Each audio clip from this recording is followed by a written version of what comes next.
اعوذ باللہ من الشیطان الرجیم بسم اللہ الرحمن الرحیم وبه نستعین وهو خیر ناصر ومعین وصلی اللہ علی سیدنا محمد وآلہ الطیبین الطاہرین المعصومین واللعن الدائم علی اعدائهم اجمعین اما بعد.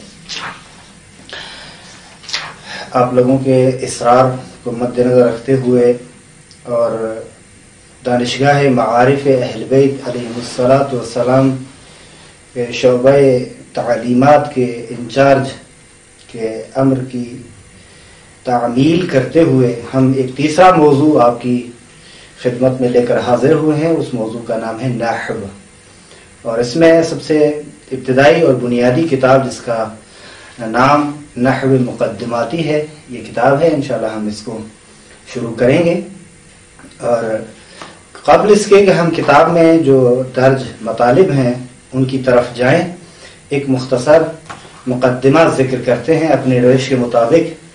وہ مقدمہ در واقع ایک سوال یا دو سوال کا جواب ہے. سوال یہ ہے کہ نحو کا مخترع موجد کون ہے؟ یہ پہلا سوال ہے. دوسرا سوال یہ ہے کہ نحو کی غایت کیا ہے؟ یہ دو سوال. تیسرا سوال یہ ہے طبقات نحویین. یہ تین سوالات ہیں. ان تین سوالات کے بارے میں ہم کچھ نہ کچھ مختصر گفتگو کریں گے، اگرچہ تیسرا سوال جو ہے بہت ہی طولانی سوال ہے، اس کا جواب بھی طولانی ہوگا. اس کے لیے ایک مفصل تاریخ چاہیے کہ ہم ان طبقات نحو کو، طبقات نحات کو یا طبقات النحویین کو تقسیم کریں اور ہر ایک کے بارے میں کچھ نہ کچھ مختصر گفتگو اور ان کی تعلیفات کے بارے میں مختصر گفتگو کریں. لہذا ہم اس تیسرے سوال کے بارے میں زیادہ گفتگو نہیں کریں گے، فقط پہلے دو سوال کے متعلق جو چیز مربوط ہے وہ دیکھیے. اتفاق ہے علماء کا اس بات پر کہ مخترع علم النحو و موجد علم النحو امیر المومنین علی بن ابی طالب علیہ السلام ہے. اور جلال الدین سیوطی نے اپنی کتاب تاریخ الخلفاء میں اور بہت ساری دوسری کتابوں میں اس حقیقت کو بیان کیا ہے. اب وہ عین عبارت میں اس کی آپ کے سامنے پڑھ رہا ہوں. انشاءاللہ آپ اس عبارت سے اندازہ لگائیں گے کہ موجد اور مخترع نحو امیر المومنین ہیں، اور اس عبارت میں جو فوائد ہیں ان کی طرف بھی دقت فرمائیں گے. اس مطلب کو تاریخ الخلفاء سے ارجح المطالب والے نے بھی نقل کیا ہے، اور قاضی نور اللہ ششتری نے اپنی کتاب احقاق الحق میں اور شرح احقاق الحق میں سید شہاب الدین مرعشی النجفی نے بھی مختلف جلدوں میں اس کا ذکر کیا ہے. ہم اب جو عبارت پڑھ رہے ہیں وہ یہ ہے: ان ابی الاسود الدعلی، ابو الاسود الدعلی روایت کرتے ہیں، دخلت علی امیر المؤمنین علی بن ابی طالب علیہ السلام، میں بارگاہ امیر المؤمنین علی بن ابی طالب علیہ السلام میں شرفیاب ہوا. فرأیتہ مطرقا یا مطرقا، میں نے دیکھا، مطرقا کا مقصد منکسا رأسہ، یعنی اپنا سر جھکائے ہوئے تھے، مفکرا، تفکر فرما رہے تھے. فقلت، میں نے عرض کی، فیما تفکر یا امیر المؤمنین، بعض روایت میں تتفکر ہے، کس چیز میں غور و فکر فرما رہے ہیں یا امیر المؤمنین؟ قال، فرمایا امام علیہ السلام نے، انی سمعت ببلدکم لحنا، میں تمہارے اس شہر میں لوگوں کو اپنی زبان میں غلطی کرتے ہوئے سنا ہے. فأردت، میں ارادہ رکھتا ہوں کہ ان ازع، بعض عبارات میں ہے ان اصنع، کہ میں لکھوں، وازع کروں، کتابا، ایک ایسی کتاب جو فی اصول العربیت، اصول عربیہ میں ہو. بس اصول عربی یعنی عربی قواعد اور قوانین کے متعلق ایک کتاب لکھنے کا ارادہ رکھتا ہوں. فقلت، میں نے عرض کیا ان فعلت ھذا، اے امیر المومنین اگر آپ نے یہ انجام دے دیا، لہذا اس لیے، یہ مطلب اگر اس ہدف سے آپ انجام دے رہے ہیں تو احییتنا، آپ نے ہمیں زندہ کر ڈالا، وبقیت فینا ھذہ اللغۃ، بعض روایات میں ہے ابقیت فینا ھذہ اللغۃ، آپ نے اس لغت کو ہمارے درمیان میں زندہ رکھا، بقیت فینا ھذہ اللغۃ یعنی یہ لغت ہمارے درمیان زندہ رہ جائے گی۔ ثم اتیتہ، پھر میں امیر المومنین علی بن ابی طالب علیہ السلام کی بارگاہ میں حاضر ہوا، بعد 3 ایام، بعض روایات میں ہے کہ نہیں بعد ایام، کچھ ایام کے بعد، اس روایت میں 3 دن کا تعین کیا گیا ہے، 3 دن کے بعد میں حاضر ہوا، فالقا الی صحیفۃ، ایک صحیفہ میرے حوالے فرمایا، فیہا اس میں یہ مکتوب تھا، بسم اللہ الرحمن الرحیم، الکلام کلہ اسم وفعل وحرف، فالاسم، اب یہ تعریف جو امیر المومنین اسم کی فرما رہے ہیں، فعل کی اور حرف کی، وہ واقعاً ایک بے نظیر اور بے مثال تعریف ہے، باوجود اس کے کہ امیر المومنین علی بن ابی طالب علیہ السلام کی اس تعریف کو بعد میں آنے والے افراد نے کم توجہی کی ہے، کم لطفی کی ہے، حق یہ تھا کہ اس تعریف کو اخذ کر لیتے، لیکن بہرحال وہ تعریف جو امیر المومنین نے بیان فرمائی یہ ہے، فالاسم ما انبأنا عن المسمى، فالاسم پس اسم وہ ہے، ما انبأنا جو ہمیں بتائے، ہمیں خبر دے، انبأنا ساکن کے ساتھ نہیں، انبأنا، بعض روایت ما انبأ عن المسمى، یعنی ہمیں نہیں، وہ نا کی ضمیر جو مفعول کی ضمیر ہے وہ ذکر نہیں کی گئی بعض روایات میں، لیکن اس روایت میں موجود ہے ما انبأنا عن المسمى، جو مسمى کے متعلق ہمیں بتا دے، والفعل ما انبأنا عن حرکت المسمى، فعل وہ ہے جو حرکت مسمى کی خبر دے، ہمیں حرکت مسمى کے متعلق بیان کرے، بتا دے، والحرف ما انبأنا عن معنى ليس باسم ولا فعل، اور حرف وہ ہے جو ہمیں بتائے ایک ایسی معنی کے متعلق جو معنی نہ اسم ہے نہ فعل میں۔ ثم قال، پھر امیر المومنین علیہ السلام فرماتے ہیں، تتبعہ وزد فیہ، آپ تتبع کریں اور اس میں اضافہ کریں، ما وقع لک، جو تمہیں حاصل ہوتا ہے، واقع ہوتا ہے تیرے لیے، وہ اضافہ کر دو، وعلم یا ابا الاسود، جان لو اے ابا الاسود، ان الاشیاء ثلاثۃ، اشیاء 3 قسم کی ہیں، پہلی قسم اس کی ظاہر، دوسری قسم ومظہر، تیسری قسم وشیء لیس بظاہر ولا مضمر، ایک چیز ہے ظاہر، ایک ہے مضمر، اور تیسری چیز وہ ہے جو نہ ظاہر ہے نہ مضمر ہے۔ آگے امام علیہ السلام فرماتے ہیں وَإِنَّمَا يَتَفَاضَلُ الْعُلَمَاءُ فِي مَعْرِفَةِ مَا لَيْسَ بِظَاهِرٍ وَلَا مُضْمَرٍ، علماء کی فضیلت اس چیز کی آگاہی اور معرفت میں ہے جو چیز نہ ظاہر ہو نہ مضمر ہو، یعنی ایک دوسرے پہ جو فضیلت علماء حاصل کرتے ہیں اس چیز میں ان کی فضیلت کا پتہ چلتا ہے۔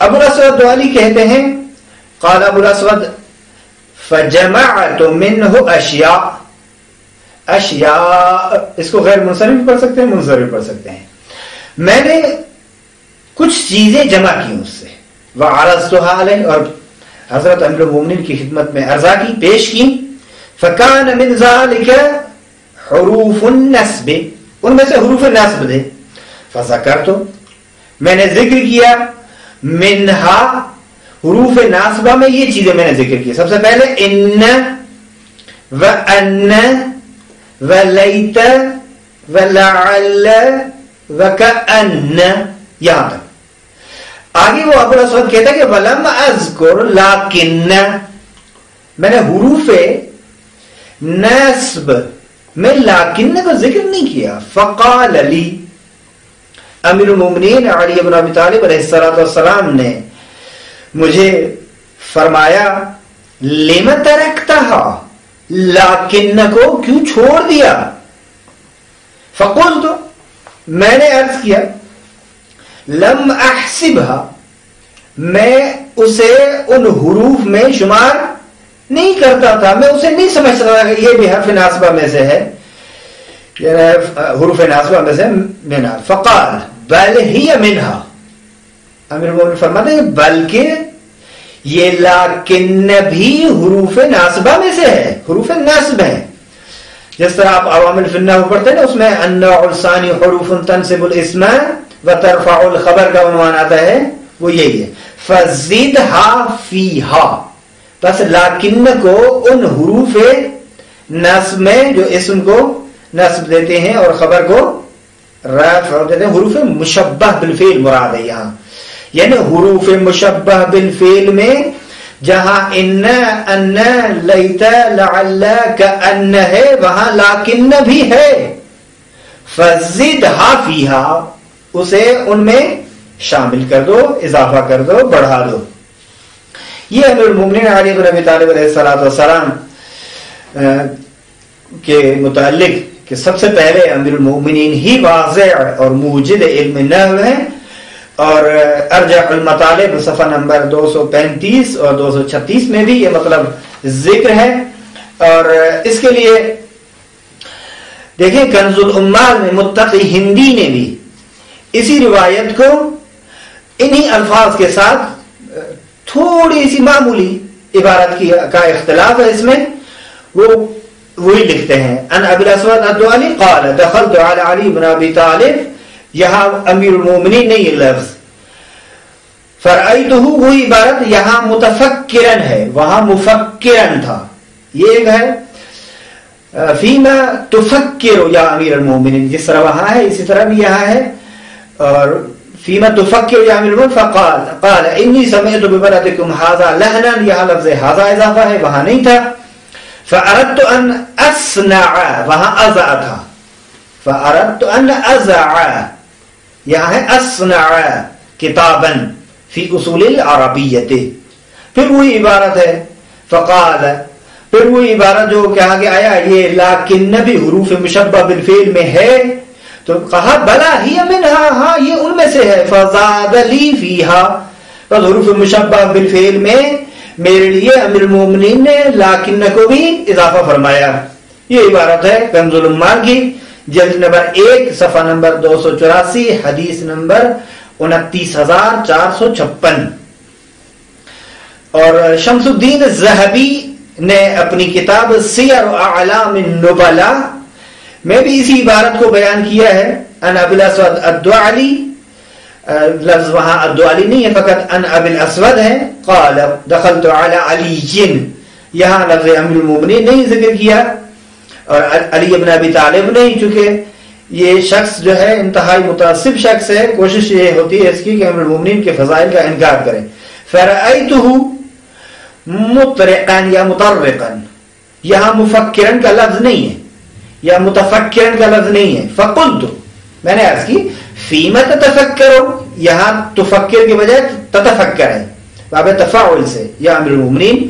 قال, دیکھیں امیر المومنین پھر بھی یہاں آ رہا ہے, یا امیر المومنین کس چیز میں آپ تفکر فرما رہے ہیں. قال سمعت ببلدکم لہنا, ھذا نہیں ہے یہاں. فاردت ان ازع, بالکل وہی عبارت جو وہاں تھی.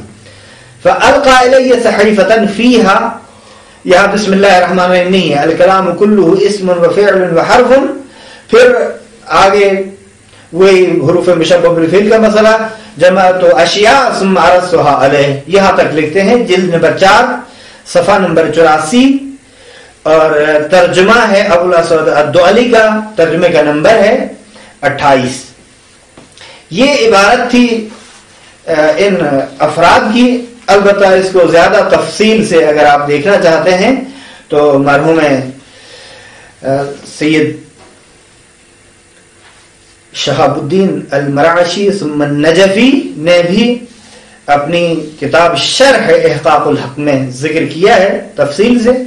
بہرحال ہم اس سے پہلے کہ ہم طبقات نحات کے بارے میں گفتگو کریں غایت نحو کے متعلق اشارہ کرتے ہیں. دیکھیے بعض لوگ یہ خیال کرتے ہیں کہ نحو فقط کلمے کے صحیح ادائیگی کا نام ہے، یا دوسرے الفاظ میں یوں کہا جائے کہ حکایت اصوات الحرکات کا نام ہے، جبکہ ایسا نہیں ہے.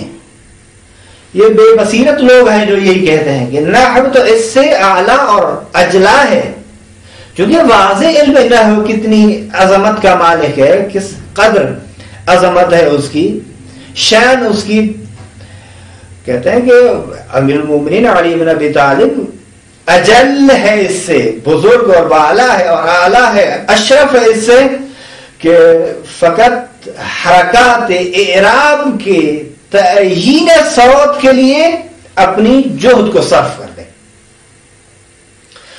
پھر دیکھیے وہ عبارت جو گزشتہ ہوتی، اس عبارت میں کیا تھا؟ کلمہ تھا کہ احییتنا وبقیت فینا ہذہ اللغہ.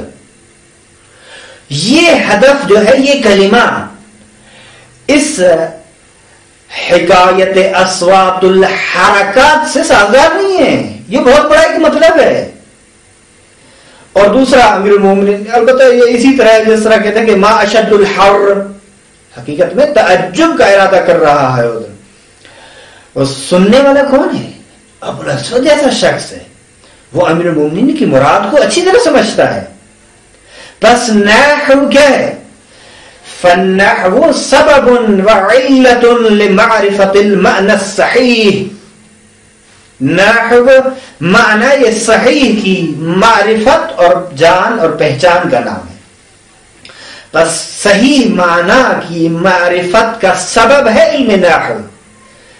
صحیح معنی کی تشخیص اور تعیین اور معرفت کا سبب اور علت ہے علم نحو. خوب کہتے ہیں کہ اگر یہ قواعد صوتیہ ہوں فقط جو کسی معنی کی طرف ہدایت نہ کرتی ہوں تو یہ مطلب ہی نہیں ہے کہ بقیت فینا ہذہ اللغہ، احییتنا احیاء امت یا حیات امت، اس سے وابستگی نہیں ہے. اس مطلب کو آپ اس کتاب میں جس کا نام ہے المعجب فی علم النحو کے صفحہ نمبر 4 پر ملاحظہ کر سکتے ہیں. منشورات دار الہجرہ ایران قم. یہ تھوڑا سا آگے جا کر صفحہ نمبر 7 پر کہتے ہیں کہ نحو ہمارے آبا اور اجداد کی امانت ہے، اسے بازیچہ نہ سمجھیں، اسے کھیل نہ سمجھیں، تلاعب نہ کریں اسے. اب تلاعب بقواعد النحو خیانتون لتلک الامانت الغالیہ.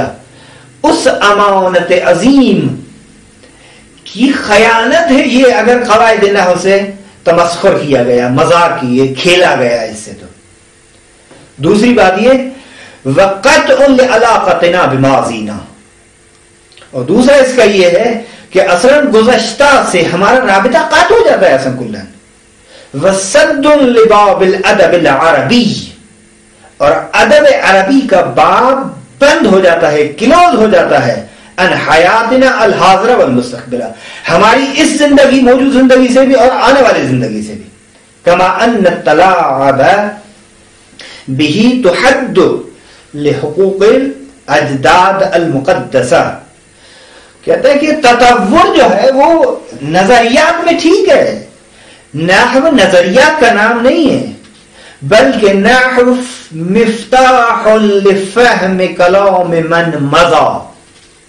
جو افراد یہاں سے گزر چکے ہیں ان کے کلام کے سمجھنے کے لیے کلیدی حیثیت ہے ایسی. یہ غایت علم نحو کے حوالے سے. اب آخری سوال جو تھا اس کے بارے میں مختصر وضاحت کہ دیکھیے علماء نحو کو 2 حصوں میں تقسیم کیا جاتا ہے. ان میں 2 مدرسے مشہور ترین مدرسے ہیں. سب سے پہلے مدرسے بصرہ اور اس کے بعد مدرسے کوفہ، یا پہلے مدرسے کوفہ پھر مدرسے. اس کے لیے یہ عبارت جو آپ کی خدمت میں عرض کروں کہ لکھی ہے میں نے شرح احقاق الحق سے جلد نمبر 8 سے، وہ عبارت میں آپ کی خدمت میں، اس میں مختصر تعارف ہے تمام علماء نحو کا جو اہم حیثیت رکھتے ہیں. اس میں سب سے پہلے وہ لکھتے ہیں، البتہ یہ بھی اہل سنت کے علماء میں سے ایک کے حوالے سے نقل کر رہے ہیں. وہ کہتے ہیں کہ ان اول من وضع النحو علی بن ابی طالب علیہ السلام. پہلا جملہ یہ ہے. سب سے پہلے بہرحال اس کی وضاحت ہو چکی کہ واضح علم نحو اور مخترع علم نحو امیر المومنین ہے. اور یہ بھی عرض کروں کہ مختلف احقاق اور شرح احقاق کی مختلف جلدوں میں مختلف علماء اہل سنت کے اقوال موجود ہیں جو سب کے سب یک زبان یہ ہو کر یہ کہتے ہیں کہ علم نحو کی بنیاد امیر المومنین نے رکھی. علم نحو کو وضع امیر المومنین نے فرمایا. علم نحو کی ایجاد امیر المومنین علی بن ابی طالب سے ہے. آگے فرماتے ہیں وَأَخَذَ عَنْهُ ابو الاسود الدؤلی. ظاہر ہے امیر المومنین سے ابو الاسود نے لی، جس طرح وہ اس عبارت میں بھی موجود تھا یہ مسئلہ. ابو الاسود دؤلی سے کس نے؟ نصر بن عاصم بصری نے. نصر بن عاصم بصری سے کس نے لیا؟ کہتے ہیں عمرو بن علا البصری سے نے. عمرو بن علا بصری سے کس نے علم نحو کی تعلیم حاصل کی؟ الخلیل بن احمد فراہیدی نے. وَأَخَذَ عَنِ الْخَلِيلِ سیبویہ. خلیل فراہیدی مقدم ہے سیبویہ پر. سیبویہ شاگرد ہے. خلیل فراہیدی مکتب بصرہ سے تعلق ہے اس کا، مذہب بصرہ سے، یعنی مدرسہ بصرہ سے تعلق ہے ان کا، اس لیے وہ بصری کہلاتے ہیں. وَأَخَذَ عَنِ الْخَلِيلِ سیبویہ. ابو بشر عامر بن عثمان بن قنبر اس کا نام ہے. وَأَخَذَ عَنْ سیبویہ. سیبویہ سے کس نے لیا؟ ابو الحسن سعید بن مسعدہ الاخفش الاوسط، جسے اخفش وسط کہتے ہیں، اوسط کہتے ہیں، درمیانہ اخفش. وَأَخَذَ عَنِ الْأَخفش ابو عثمان بکر بن محمد المازنی الشیبانی. وابو عمر والجرمی. مازنی اور جرمی سے ابو العباس محمد بن یزید مبرد نے نقل کیا ہے. مبرد سے کس نے تعلیم حاصل کی؟ وَأَخَذَ عَنِ الْمُبَرَّدِ ابو اسحاق الزجاج و ابو بکر بن سراج. ابو بکر بن سراج ان دونوں نے مبرد سے تعلیم حاصل کی نحو کی. وَأَخَذَ عَنِ ابن سراج ابو علی حسن ابن عبد الغفار الفارسی، جسے ابو علی فارسی کا نام دیا جاتا ہے علم نحو کی کتابوں میں. فارسی سے کس نے؟ ابو الحسن علی ابن عیسیٰ الربیعی، بعض کہتے ہیں ربیعی، اور دوسرے افراد نے. وَأَخَذَ عَنِ الربیعی ربیعی ابو نصر قاسم ابن مباشر الواسطی. اس نے اچھا واسطی سے کس نے نقل کیا، کس نے تعلیم حاصل کی؟ کہتے ہیں طاہر ابن احمد ابن بشاز المصری. اچھا وَأَخَذَ عَنِ الزجاج. زجاج سے ایک اور شخص نے بھی، ابو جعفر النحاس احمد ابن اسماعیل المصری. نحاس سے کس نے؟ نحاس یا نحاس ابو بکر الادفوی. وَأَخَذَ عَنْهُ ابو بکر. اس ادفوی سے کس نے؟ ابو الحسن علی ابن ابراہیم الحوفی. حوفی سے طاہر بن احمد النحوی نے. طاہر بن احمد نحوی سے ابو عبداللہ محمد بن برکات النحوی المصری نے. اس سے اور دوسروں سے محمد ابن بری نے. اور ابن بری سے جماعت علماء مصر اور جو مغرب وغیرہ سے آنے والے افراد جو انہوں نے حاصل کیا. شرح احقاق الحق جلد نمبر 8 صفحہ نمبر 9 میں یہ عبارت موجود ہے، آپ وہاں جا کے مراجعہ کیجئے، انشاءاللہ تفصیل آپ کو وہی ملے گی. اب آتے ہیں کہ ہم یہ مختصر تعارف نحات بصریین کا، میں فقط چند نام لے رہا ہوں. سب سے پہلے ابو الصفا خلیل بن احمد سیبویہ جیسی شخصیت یہاں ہے. ابو جعفر احمد بن محمد بن رستم الطبری اور فضل بن حباب ابو خلیفہ البصری.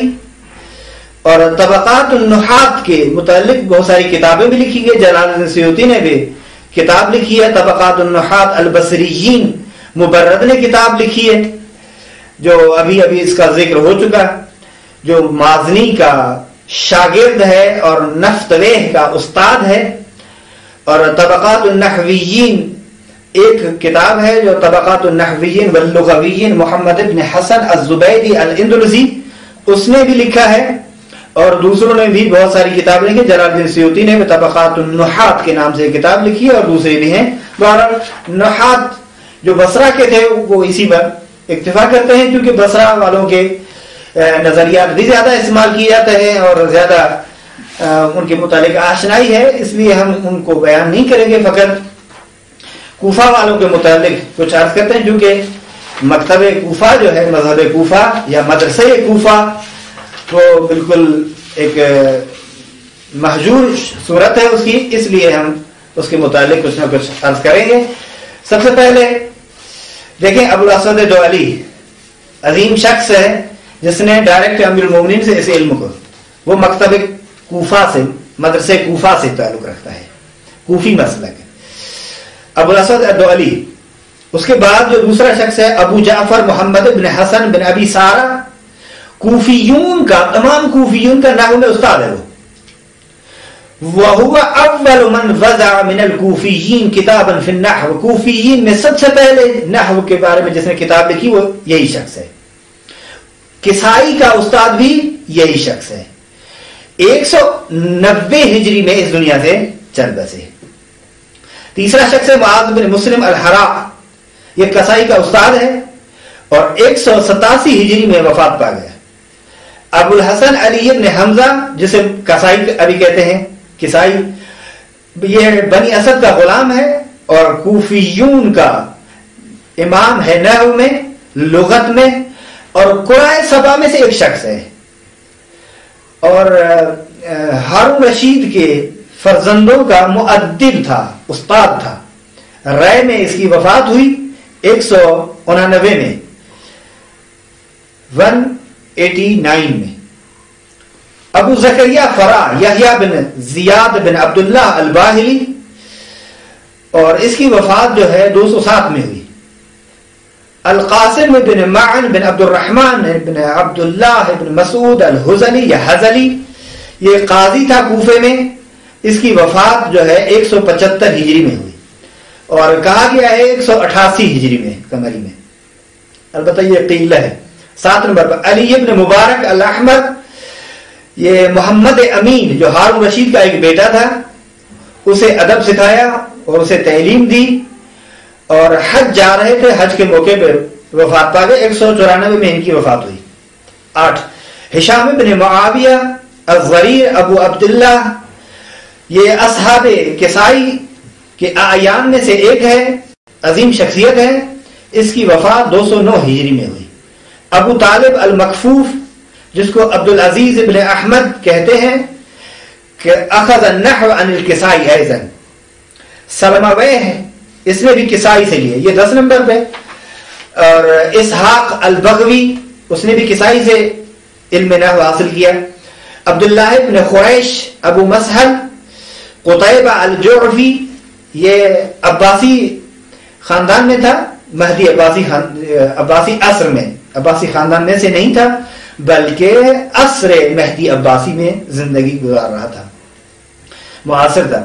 قطیبہ بن مہران الازازانی ابو عبد الرحمن اصفہانی، اس کے بارے میں کہتے ہیں کہ احد نحات الکوفہ اخذ عن الکسائی وصاحبہ وصار اماما، یہ البلغہ میں عبارت تھی. 15 نمبر میں ہے سلمہ بن عاصم ابو محمد مفضل بن سلمہ کے والد، فراز انہوں نے روایت نقل کی کتاب حدود نحو میں. عبداللہ ابن احمد ابن عبداللہ طوال الطوال ابو محمد السعامی اسماعی سے جس نے بیان کیا علم نحو کی حدیث کی. اس کی وفات 243 ہجری میں ہوئی.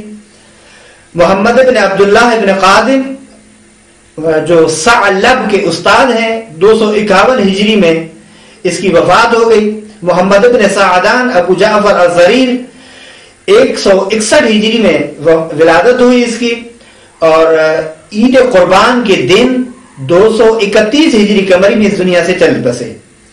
محمد بن حبیب ابو جعفر اور ثعلب کے اساتذہ میں سے سب سے زیادہ علم اس شخص کے پاس تھا، محمد بن حبیب ابو جعفر کے پاس۔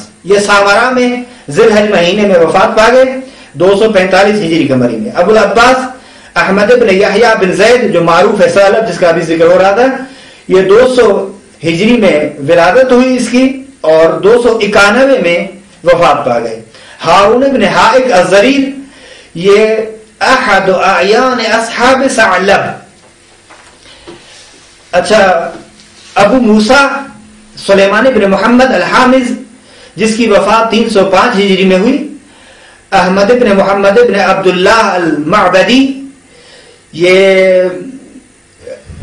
آپ کی خدمت میں عرض کریں کہ معبد بن عباس بن عبد المطلب اور ثعلب کے اصحاب اور شاگردان میں سے ہے۔ محمد بن قاسم بن بشار الحسن الانباری جس کی وفات 327 ہجری میں ہوئی۔ نفتویہ ابو عبداللہ ابراہیم بن محمد بن عرفہ بن سلیمان بن مغیرہ الازدی جس کی وفات 323 ہجری میں ہوئی۔ محمد بن حسن بن یونس ابو العباس الحزلی یا حزلی، اس کی وفات 332 ہجری قمری میں ہے۔ محمد بن فرج الغسانی ابو جعفر، انہوں نے سلامہ بن عاصم جو فرا کا شاگرد تھا اس سے اخذ کیا علم نحو کو۔ محمد بن حبیرہ الاسدی ابو سعید، یہ کوفی بزرگان میں سے ہے اور علماء میں سے۔ احمد بن علی بن احمد الحمدانی ثم الکوفی الحنفی فخر الدین بن الفصیح، اس کی وفات 755 ہجری میں ہوئی۔ احمد بن یحییٰ بن احمد بن زید بن ناقد ابو العباس، اس کی ولادت 477 ہجری میں ہوئی۔ پریشان نہ ہو انشاءاللہ، آپ یہ ختم ہونے والے ہیں، اور اس کی وفات جو ہے 559 ہجری میں ہوئی۔ ابراہیم بن اسحاق بن راشد الکوفی، قراءت کو حمزہ سے انہوں نے یاد کیا اور روایت کی۔ جعفر بن انبسہ بن عمر بن یعقوب محمد ابو محمد الیشکری کا نام ہے اس کا، اس کی وفات کوفے میں 275 ہجری میں ہوئی۔ جویہ بن عائز محمد بن جعفر بن محمد بن ہارون ابو الحسن التمیمی جسے ابن النجار کے نام سے یاد کیا جاتا ہے، یہ کوفے میں ولادت ہوئی 303 ہجری میں اور اس کی وفات 460 ہجری میں ہوئی۔ اور حسن ابن داؤد ابن حسن ابن عون جو ابن نقار کے نام سے مشہور اور معروف ہیں، انہوں نے اصول نحو کے بارے میں کتاب تالیف کی ہے، اس کی وفات 352 ہجری میں ہوئی۔ داؤد بن حیثم بن اسحاق بن بہلول ابو سعید الانباری الکوفی، اس کی وفات انبار میں ہوئی 316 ہجری قمری میں۔ سعد بن شداد المعروف بسعد الرابیہ، یہ رابیہ آپ کی خدمت میں عرض کریں ایسی جگہ کا نام ہے، ایسے مقام، کان یعلم فیہ النحو، جہاں نحو کی تعلیم دیتا تھا۔ اخذ عن ابی الاسود الدؤلی وکان مزاحا مضحکا، بہت زیادہ مزاح کرتے تھے اور ہنستے تھے اور دوسروں کو ہنساتے تھے، خود ہنسنا اور دوسروں کو ہنسانا، مزاحیہ قسم کے آدمی تھے۔ ربیع بن محمد الکوفی بن کوفی، صالح بن عبداللہ بن جعفر بن علی بن صالح الاسدی ابو التقی الفقیہ، جس کی ولادت 659 ہجری میں 39 ہجری میں اور وفات 727 ہجری میں۔ عبداللہ بن احمد الفقیہ النحوی جلال الدین، جس کی ولادت شوال میں ہوئی 702 ہجری قمری میں اور اس کی وفات 745 ہجری قمری میں۔ عبداللہ بن محمد الخطابی ابو محمد شاعر ہیں، نحوی ہیں، علم نحو کے بارے میں 4 کتابیں لکھی ہیں انہوں نے۔ عبیدہ نہ عبیدہ، اس میں اس کو بفتح العین پڑھیں۔ بن حمید بن صہیب یا حمید بن صہیب ابو عبد الرحمن، بخاری نے اس سے روایت نقل کی ہے اور صحیح ستہ میں دوسرے 4 افراد نے بھی، اس کی وفات 190 ہجری قمری میں۔ علی بن محمد بن عبدوس البرہان فی علل النحو کے مصنف ہیں۔ علی بن محمد بن عبید بن زبیر الاسدی ابو الحسن المعروف بابن الکوفی، یہ من اجل اصحاب ثعلب صاحب الخط المشہور بالصحت والضبط، اس کی وفات 348 ہجری قمری میں ہوئی. اور عمرو بن ابراہیم بن محمد العلوی یہ نحو کے ائمہ میں سے ہیں، لغت میں بھی امام ہے، فقہ میں بھی اور حدیث میں بھی. اس کی ولادت 442 ہجری قمری میں اور اس کی وفات 539 ہجری قمری میں ہوئی. عیسیٰ بن مروان ابو موسیٰ نحو کو مفضل بن سلمہ سے اور وروا وصنف کتاب القیاس علی اصول النحو، انہوں نے تصنیف کی. فضل بن ابراہیم بن عبداللہ المقری ابو العباس، انہوں نے کسائی سے تعلیم حاصل کی، علم نحو کی. مفضل بن سلمہ بن عاصم ابو طالب، اس کی وفات تقریباً 250 ہجری قمری میں ہوئی. یحییٰ بن محمد بن احمد بن سعید الحارثی، جس کی ولادت 708 ہجری قمری میں اور اس کی وفات کوفہ میں ہوئی 752 ہجری قمری میں. اور آخری شخص جس کا نام ہے یعقوب بن اسحاق ابو یوسف ابن سکیت، وہ کان عالما بنحو الکوفیین وعلم القرآن واللغة والشعر، اور بہت زیادہ روایت فرماتے تھے معصومین علیہ الصلوۃ والسلام سے، ثقہ ہیں. وله تصانیف کثیر فی النحو، اور نحو میں بہت ساری ان کی تصانیف ہے. اور اس کو ایک واقعے میں شہید کیا گیا. یہ بھی ہارون رشید کے دونوں بیٹوں مامون اور امین کا استاد تھا، اور امیر المومنین علی بن ابی طالب علیہ الصلوۃ والسلام اور حسنین علیہ الصلوۃ والسلام سے، چونکہ شیعہ اثنا عشری ہے اور بہت زیادہ محبت تھی. اور ایک خاص واقعہ ہے طول تفصیل جس کو اب ذکر نہیں کریں گے، بڑی دردناک طریقے سے اسے اس جرم میں، محبت اہل بیت اور محبت امیر المومنین کے جرم میں اسے شہید کیا گیا دردناک طریقے سے. اس تمام مسائل کو آپ تاریخ الکوفہ میں سید البراقی، جن کی وفات 1332 ہجری قمری میں ہوئی ہے، صفحہ نمبر 481 سے 486 تک آپ دیکھ سکتے ہیں. تحقیق ماجد احمد العطیہ، اور استدراکات جو ہے سید محمد صادق آل بحر العلوم، جن کی وفات 1399 ہجری قمری طبع اول 1424، انتشارات مکتب حیدریہ میں. یہ مختصر وضاحت تھی ان تمام علماء نحو کے متعلق. اگرچہ تیسرے جو سوال کا جواب ہے وہ انتہائی مختصر جواب ہے، انشاءاللہ اس کے بارے میں اگر فرصت ہوئی تو ہم مذہب بصرہ پہ مستقل اور مفصل گفتگو کریں گے. اب آتے ہیں اس کتاب کی جانب کہ نحو مقدماتی اس کا نام ہے. نحو مقدماتی میں جو مطالب انہوں نے بیان کیے ہیں، ہم صفحہ نمبر 1، چونکہ پہلے 1 2 4 وہ تو صفحہ نمبر اس فہرست سے ہے. صفحہ نمبر 8 میں جو مطالب بیان کیے گئے ہیں اس سے ہم بہرحال کچھ اشارہ کر رہے ہیں کہ کلی طور پر ہم علم نحو کے متعلق جو کتابیں لکھی گئی ہیں ان کو 3 حصوں میں تقسیم کرتے ہیں. کچھ ایسی کتابیں ہیں جو مقدماتی حیثیت رکھتی ہیں، ان میں کچھ کتابوں کا نام ذکر کیا ہے ہم نے، جیسے شرح العوامل، کتاب الہدایہ، کتاب السمدیہ. دوسرے نمبر پر متوسط ہے، جس طرح شروح الالفیہ وغیرہ.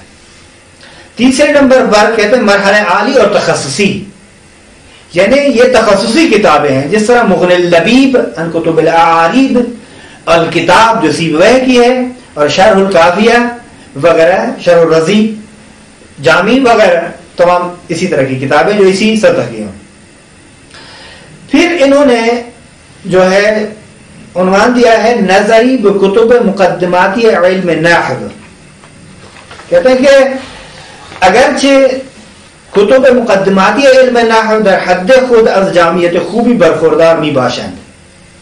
یہ ایک تعریف کر رہے ہیں کہ دیکھیں مقدماتی جو پہلا مرحلہ تھا، ابتدائی و تمہیدی کتابیں، وہ جامع ہے اپنے لحاظ سے اور اپنی حد میں، بہت اچھی کتابیں ہیں، لیکن نکات ضعف بہت زیادہ ہے اس میں.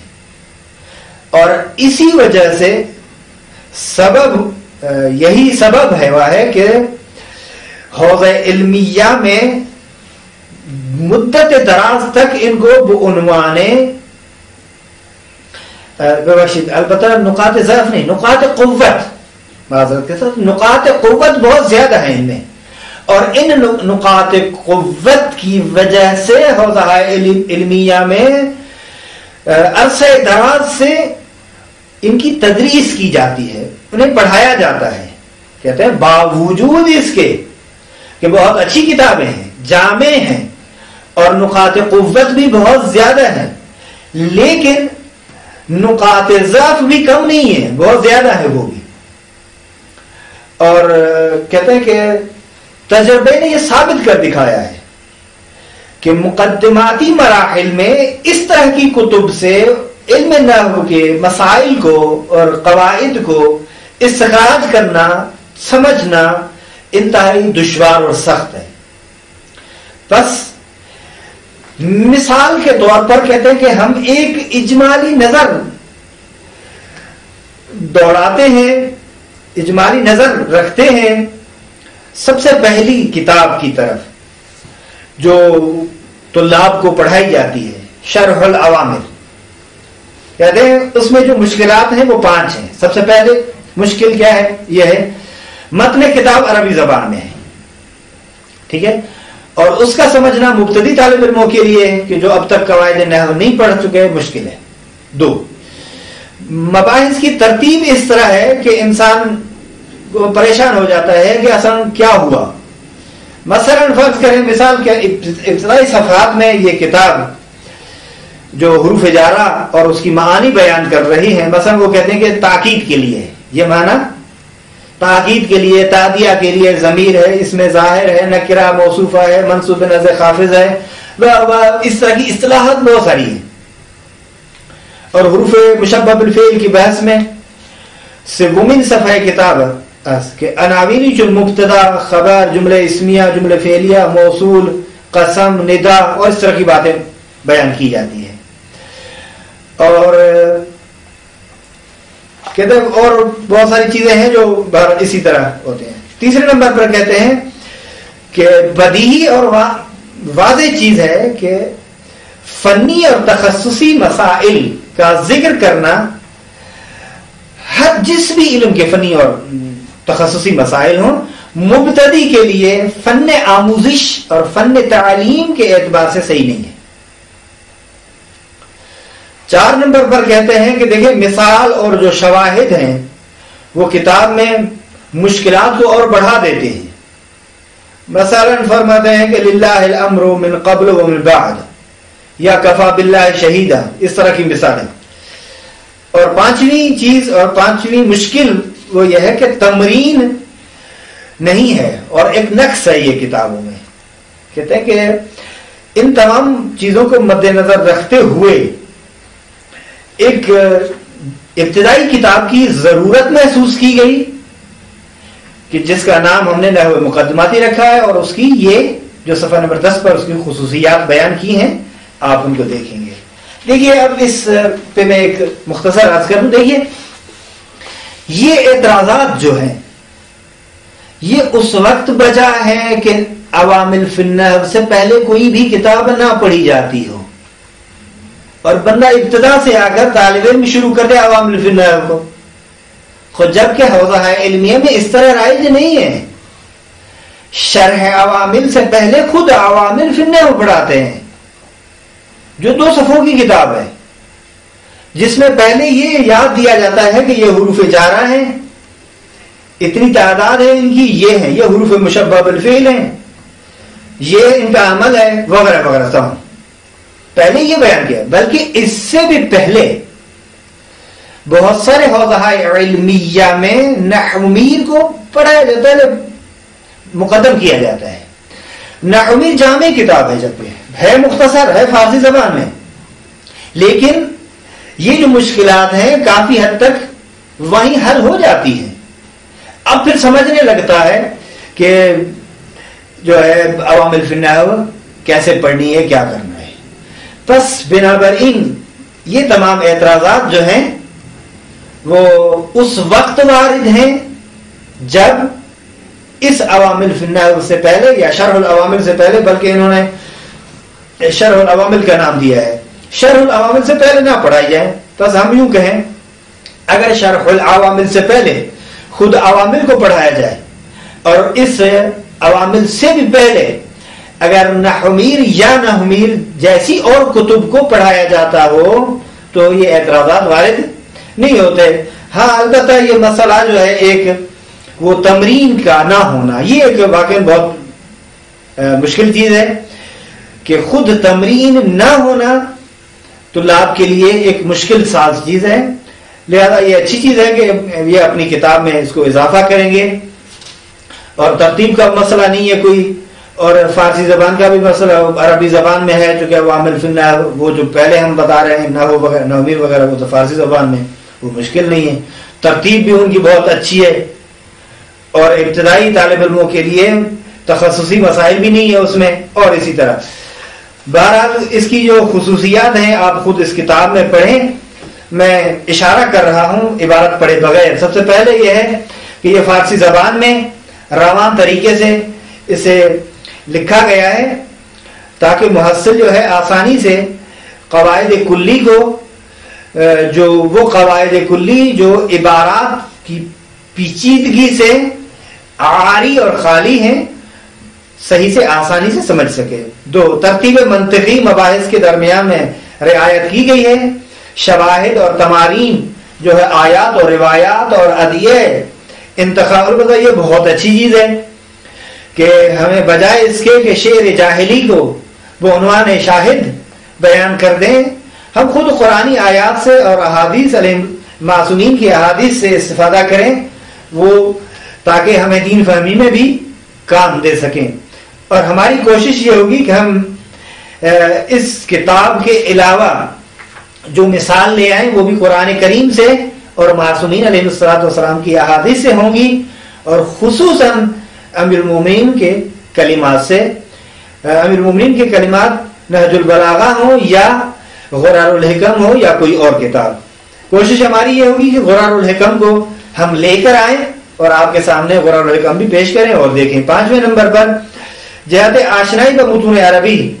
یہ بھی چیز انہوں نے اچھی بیان کی ہے کہ عربی متون سے آشنائی کے لیے کچھ تعاریف جو ہے معتبر اور ادبی کتب سے انتخاب کی گئی ہیں جو عنوان ان کا یہ دیا گیا ہے مطالعے کے لیے یہ چیزیں ہیں. نحو کی تعریف ہے وغیرہ ذالک. اسی طرح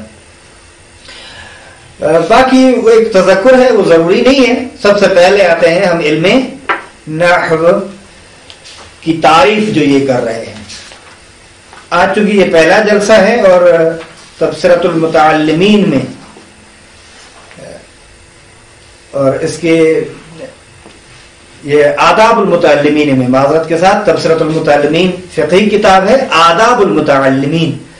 آداب المتعلمین میں خواجہ نے یہ بیان کیا ہے کہ پہلے دن کا درس جو ہے نا انتہائی مختصر ہونا چاہیے. ہم اس بات کو مد نظر رکھتے ہوئے فقط ایک پیج پڑھیں گے یا ایک ورق پڑھیں گے, باقی دوسری چیزوں کو انشاءاللہ بعد کے لیے چھوڑ دیں گے. سب سے پہلے جو انہوں نے بیان کیا ہے علم نحو. لفظ نحو کی لغت میں معانی جو ہیں وہ ایک نحو جانب کے معنی میں بھی ہے, طرف کے معنی میں بھی ہے. آپ حدیث قصہ پڑھتے ہیں نا, حدیث قصہ میں کیا ہے نحو القصہ یعنی جانب قصہ, طرف قصہ, اس سمت.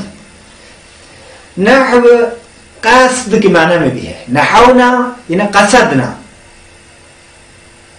اور دوسری معنی میں بھی استعمال ہوتا ہے کہ انشاءاللہ جن کی وضاحت ہم بعد میں کریں گے.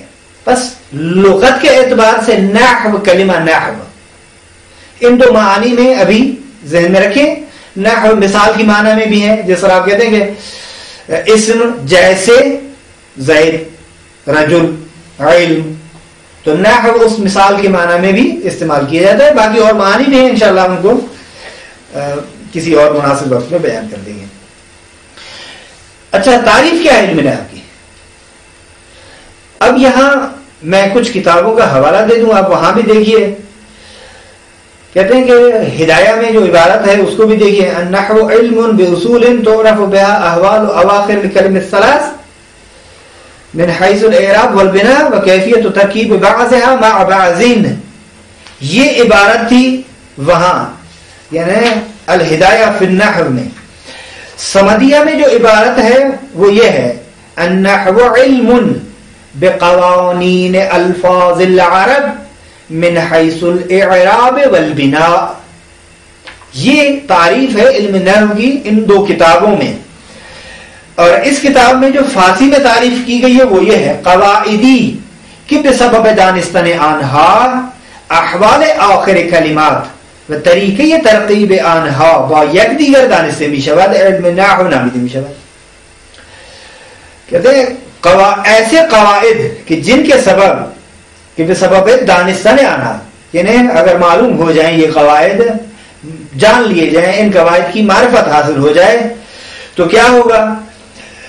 احوال آخر کلمات، کلمات کے آخری حالات، وہ جس طرح ہم نے ہدایت سے النحو علم باصول تعرف بها احوال اواخر الکلم الثلاث، وہ بھی کس حیثیت سے؟ من حیث الاعراب والبناء وکیفیت ترکیب بعضها مع بعض کا ترجمہ ہے، و طریقے یہ ترکیب آنا با یک دیگر دانے سے مشہد علم نحو. یعنی وہی فقط یہاں ایک چیز حذف کر دی ہے، من حیث الاعراب والبناء. اگر وہ اضافہ ہو تو وہی عبارت ہے جو الہدایہ فی النحو میں. عبارت دیگر نحو علمی کے از حالات آخر کلمات عرب ہنگام ترکیب آنہا با یک دیگر سخن میگوید و راہ و روش ترکیب کلمات و جمل را بمامی آموزد. نحو اس علم کا نام ہے کہ جو کلمات عرب کے آخری حالات کے متعلق جب وہ ترکیب ہوں ایک دوسرے کے ساتھ، یہ بحث کرتی ہے، گفتگو کر رہا ہے یہ علم، اور کلمات کی ایک دوسرے سے ترکیب کا طریقہ اور روش، راہ اور جمل کا طریقہ کار ہمیں جو علم سکھاتا ہے اس علم کا نام ہے علم نحو. فائدہ علم نحو کیا ہے؟ فائدہ علم یہی ہے، فائدہ حفظ اللسان، صیانت اللسان عن الخطأ فی المقال. یہ عبارت تھی سمدیہ کی عبارت، حفظ اللسان عن الخطأ فی المقال. وہاں تھا صیانت اللسان عن الخطأ فی الفکر. نہیں ہے، یہ فکر منطق میں ہوتا ہے، یہاں نہیں ہوتا. ٹھیک ہے، صیانت اللسان عن الخطأ فی المقال، بر گفتگو میں. اچھا، یہ فائدہ علم نحو. موضوع علم نحو کیا ہے؟ موضوع علم نحو کلمہ اور کلام ہے. اچھا، کلمہ کیا ہے؟ کلمہ کی تعریف کیا ہے؟ کہتے ہیں کہ کلمہ لفظ موضوعی است کہ بر معنی مفردی دلالت کند. کلمہ اس لفظ موضوع کو کہتے ہیں جو معنی مفرد پر دلالت کرتا ہے، یعنی ایسا لفظ ہے جس کو وضع کیا جاتا ہے اور معنی مفرد پر دلالت بھی کرتا ہے. جس طرح زید ہے، نصر ہے، من ہے. زید اسم کی مثال ہے، نصر فعل اور من حرف. کلمے کے 3 قسمیں ہیں. کلمے پر 6 قسم ہے، اسم، فعل و حرف. اب اسم کی تعریف کیا ہے، فعل کی تعریف کیا ہے اور حرف کی تعریف کیا ہے، پھر کلمہ کلام کی تعریف کیا ہے، اقسام کلام کیا ہیں، انشاءاللہ ان کو ہم بعد میں پڑھیں گے. اب اجالتاً فقط اشارہ جو ہے وہ ضروری ہے اس مطلب کی طرف. وہ یہ ہے کہ دیکھیے، سب سے پہلے میں بعنوان سوال کہ کلمے کی یہ 3 قسمیں کیوں ہیں، یہ ایک سوال ہے. ٹھیک. دوسرا سوال یہ ہے کہ کلام کی تعریف کیا ہے.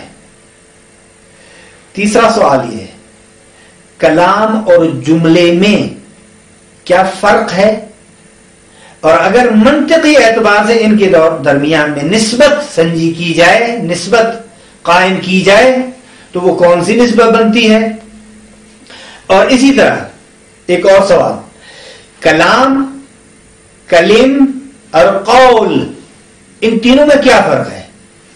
انشاءاللہ ان سوالات کے جوابات بعد میں ہم بیان کریں گے، اور آج کے درس کو اسی پر ہی ختم کرتے ہیں۔ انشاءاللہ آئندہ جلسے میں ہم ان سوالات کے جوابات بھی بتائیں گے، اور جو کچھ اس کتاب میں ہے وہ بھی آپ کی خدمت میں پیش کریں گے، اور کوشش یہ ہوگی ہماری کہ مثالوں میں آیات اور روایات اور فرامین معصومین علیہ السلام سے استفادہ کیا جائے، اور جہاں سوالات ہیں اور سوالات اور جو تمارین ہیں ان کو طلاب کے لیے چھوڑا جائے، تاکہ خود طالب علم ایک تمرین کو بعنوان نمونہ ہم انجام دے دیں گے، یا بہت زیادہ اگر اصرار ہوا تو 2 تمرینیں ہم کر کے دکھائیں گے، اس کے بعد جتنی تمارین ہوگی وہ خود آپ لوگوں کے ذمہ ہے، انشاءاللہ آپ انجام دیں گے۔ اور اسی پہ اکتفا کرتے ہیں۔ وآخر دعوانا ان الحمد للہ رب العالمین، وصلی اللہ علی سیدنا محمد وآلہ الطاہرین۔